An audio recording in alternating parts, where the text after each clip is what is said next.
समय के साथ साथ तुम्हारी चीज़ें भी बदलती जाएंगी। समय के साथ साथ बहुत सारी चीज़ों में बदलाव आता जाएगा और समय के साथ साथ तुम में भी काफ़ी परिवर्तन आएगा। लेकिन उस परिवर्तन को हमेशा सकारात्मक लेना, कभी भी अपने आप को परेशान मत करना। अगर कुछ चीज़ों में परिवर्तन आता है, कई बार ऐसा भी होता है कि तुम हमेशा तरोताज़ा रहकर काम करना चाहते हो, लेकिन कई बार ऐसा होता है ना कि तुम्हारा मन अपने आप में एक आलस दिखाने का करता है। तुम्हें लगता है कि आज तुम आलसी हो जाओ। तो इसका मतलब ये नहीं है कि तुम गलत हो।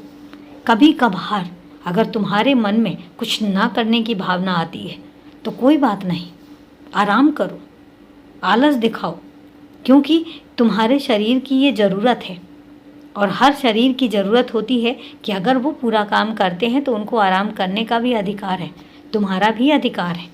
तो अगर तुम्हारा ऐसा कभी मन करता है तो एक बात ध्यान रखना, कभी कभी दिन में अपने आप को परिवर्तन करो, अपने आप की दिनचर्या में परिवर्तन करो और खुद का ध्यान रखो। और एक बात याद रखना कि हमेशा सिर्फ काम में लगे रहना भी ज़रूरी नहीं होता, कभी दिमाग को शांत रखना भी ज़रूरी है।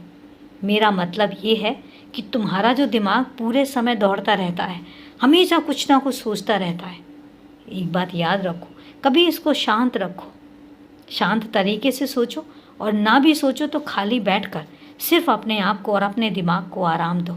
ये तुम्हारे दिमाग के लिए भी ज़रूरी है। ध्यान रखो, हमेशा ध्यान रखो। और अभी के लिए शुभ रात्रि मेरे बच्चे।